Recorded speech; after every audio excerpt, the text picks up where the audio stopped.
Vaig començar a Tàrrega, al meu poble,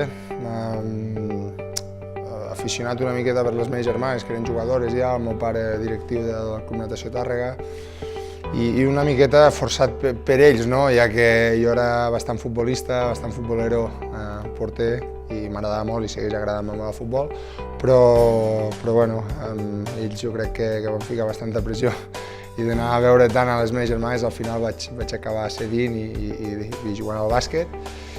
I res, després una miqueta vaig anar passant per les diferents categories inferiors al Club Natació fins fitxar pel Lleida Basquetbol i després, a posteriori del Lleida Basquetbol, anar a l'Unió Manresana, que és el filial o la cantera del que és ara el Bàsquet Manresa, i pujar al primer equip i ja, després el meu pas per l'Alep i els diferents equips a l'ACB.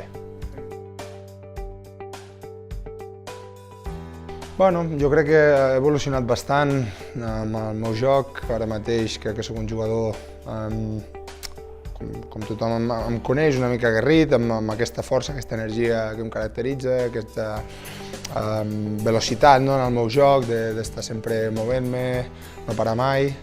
Però crec que he millorat bastant el tiro també, el tir exterior crec que és una de les meves armes aquest any, obrir més el camp, les meves virtuts, jugar sense pilota, carregar el rebot ofensiu, córrer a la pista i poder defensar tant 5 més mòbils, no tan pesats com 4 també oberts, en fi, una miqueta que seria la meva definició com a jugador.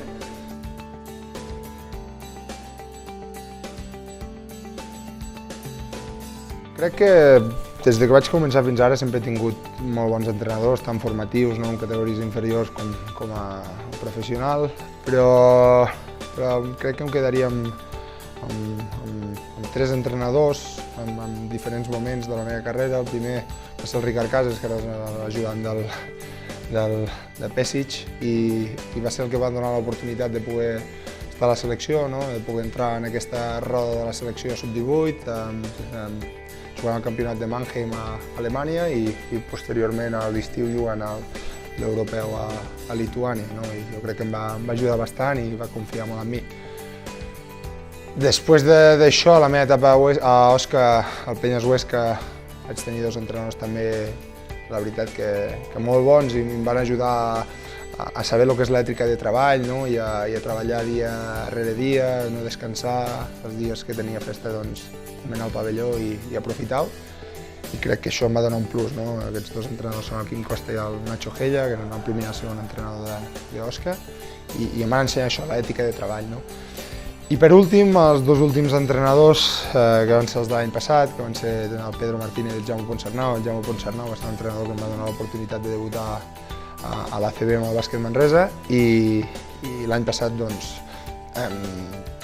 crec que em van ajudar molt a consagrar-me ja i a fer aquest pas definitiu a l'èlit i de ser important dins un equip guanyador, com va ser el cas València l'any passat, i donar-me l'oportunitat amb els minuts, la confiança que em van donar i sentir-me important. Així que aquests 5 entrenadors que t'he dit serien els més importants de la meva carrera.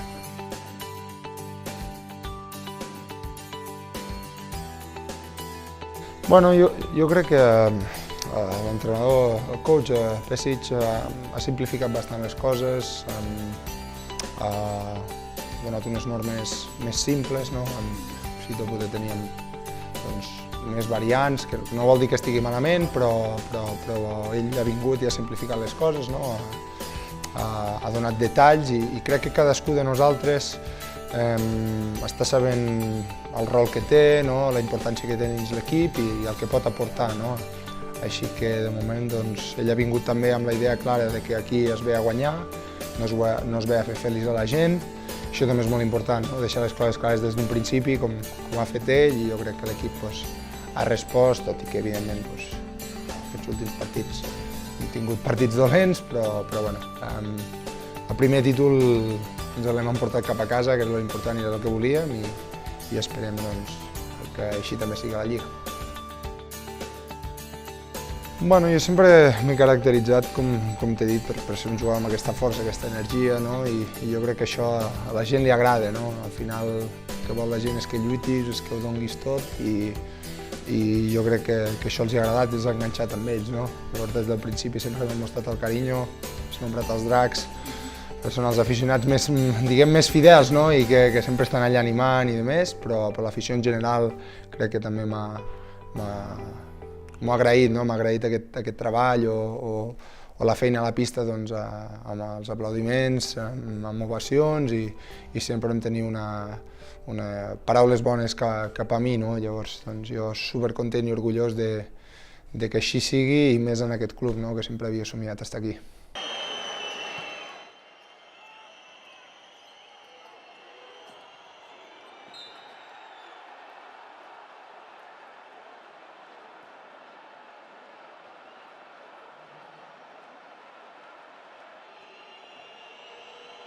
Estava molt nerviós, ho he de reconèixer, estava bastant nerviós i hagués canviat l'escenari, hagués canviat d'escenari, hagués canviat de protagonista, no? Era com una pel·li i en aquell moment jo era el protagonista i l'hagués canviat per un altre, perquè realment mai m'havia vist en aquesta situació i era el primer cop i es va veure després als tirs lliures que van ser un desastre, però sí, quan vaig rebre la bola, evidentment la jugada, vam fer una jugada a la pissarra i demés i no va acabar sortint i la pilota la vaig rebre jo, diguem, dins de la pista, del pitjor tirador de tirs lliures que hi havia a nivell estadístic, doncs era jo i bueno, ells van ser llestos, em van deixar rebre a mi i per poc els hi surt bé.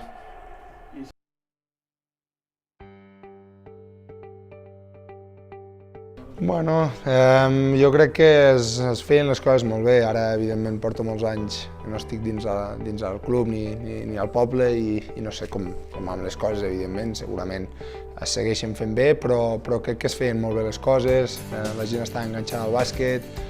A nivell formatiu crec que els equips jugaven al màxim nivell, no? Hi havia equips de preferent dins del club natació, tant femení com masculí, els primers equips, no? La Lliga Femenina 2 que va entrenar el Jaume, no? La meva germana hi va acabar jugant, el Copa Catalunya després, no? O sigui, hi havia equips de màxim nivell per un poble de 15.000, 16.000 habitants, doncs la veritat que era molt bo, no? Aquesta època evidentment ha passat, ara doncs el club s'ha tingut que reinventar, però estic segur que a base de treball i de constància espero que vagin sortint o que surti algun Pierre i algun Jaume potser en el futur.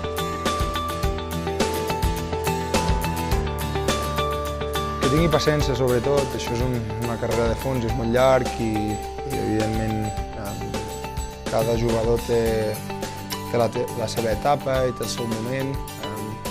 Jo vaig tenir que agafar un camí diferent a un altre i poder estar 2 anys a l'Alep per formar-me com a jugador i donar-li importància al treball, com he dit, i a la constància.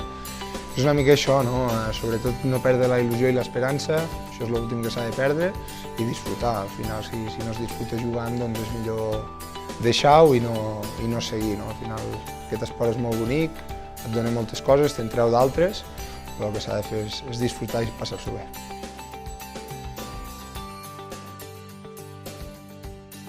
Li agraeixo al Jaume perquè, com he dit, és una persona dins de la meva carrera, o curta carrera, basquetbolísticament parlant o basquetbolística, doncs li agraeixo molt aquestes paraules. És una persona, com he dit, molt important dins del meu camí, que m'ha ajudat molt, que ha tingut 2 etapes, evidentment, la primera a Manresa i aquesta última a València, i és un grandíssim entrenador. Llavors, que digui aquestes paraules, la veritat que em fan sentir orgullós i satisfet.